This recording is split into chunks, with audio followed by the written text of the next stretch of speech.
Hi, I'm Ian Anderson from Foton, and we're here today to introduce you to the Foton Adventurer, which is exclusively sold through Foton. The whole premise for this particular vehicle was that to create a camper van which was totally self-contained. So it means that you can go anywhere in New Zealand, have a wonderful trip, and you've got your toilets and your shower and your hot and cold water at your convenience and your fingertips. It is also based on a Foton CS2 cargo van, which means that it can go into most car parks. So it is really convenient and easy to maneuver.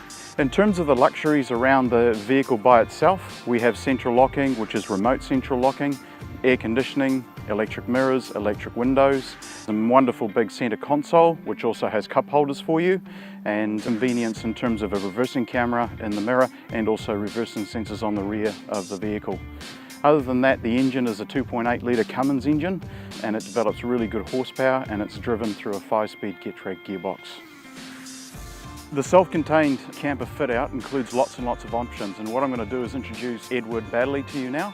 He stands at 6'3", which is quite important because a lot of people ask us how tall or how much room the vehicle has. So you'll see how easy it is for him to maneuver around the vehicle and also sit in the cabin. So he's going to take it away now and go through the finer points of the camper fit-out. Hi, I'm Edward. I'm part of the sales team here at Foton. Today we're going over the Foton Adventurer, and this is the cabin. It's got a CD player, auxiliary input, and it's also got 3 charging points for your mobile devices or any other electric device you may have. Up here is situated where the reverse camera is, which only comes on when it's in reverse. And from now on we'll move into the camper fit out. So here's the camper van fit out. As you can see, there's the LPG bottle tank here. We've upgraded it to a 9 kilo swap bottle, so wherever you are in New Zealand you can go to one of these located stores and just simply swap it out.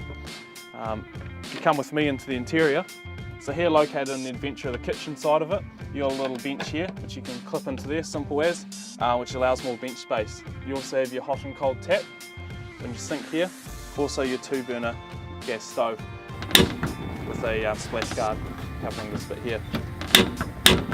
As you can see up here we have our gas detector, which you can turn the gas valve on, your holding tank which covers how full your tank is, and then your simple switchboard here which is pretty straightforward. Up here you have your smoke detector, and you also have cubby space with a mirror.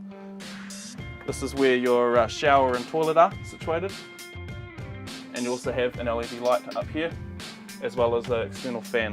Situated under the gas stove here is your fridge, which is a 58 litre capacity. Also has your freezer compartment up the top here and a little clip here to hold it in if you are tiki-touring around the countryside.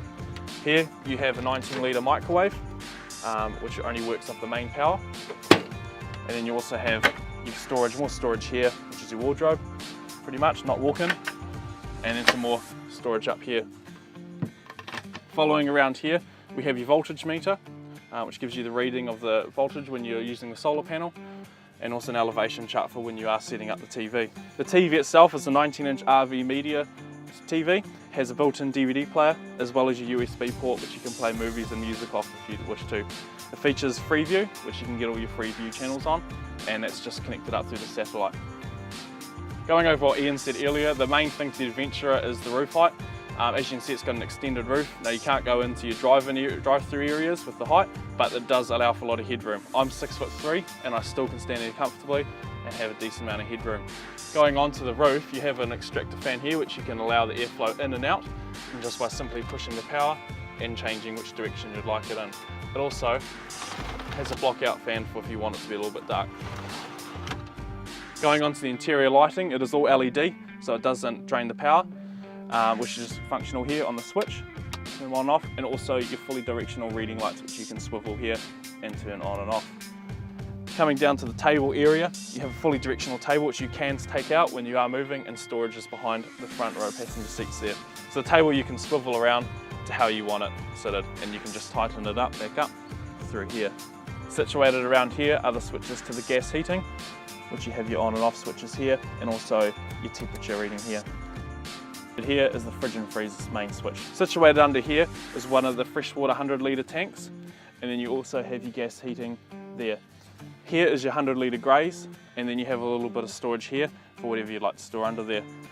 So with the bed, you have a simple slat under here, which you fold out, connect up into the slip here, You also have the cushions slotting into here nicely, and then you also have this as sort of a headboard. You can lay whichever way you'd like, depending on your height, and it can accommodate 2 people easily. Here's your inlet pipe to plug in your water and fill your tanks up. This is your outlet hose for your gas heating. And then follow me around here. You have your 4 reverse sensors here, as well as on your rear tailgate. You also have your reverse camera situated here. This is your storage situated under your bed. As you can see here, there's your jack, and then you also your outlet pipes and any other things you'd like to store under there. Situated around here is the cassette storage, which is a 15 litre capacity, and it just simply pulls out like such. Situated at the front of the vehicle is your 2 daytime running lights, which automatically turn on when you're driving. Here's your mains plug, where you obviously can run your 240 volts like your microwave inside there. Up here is your Fiamma 2.5 metre awning, which you can pull out and you can either stamp it into the ground or you can put it into the key points here.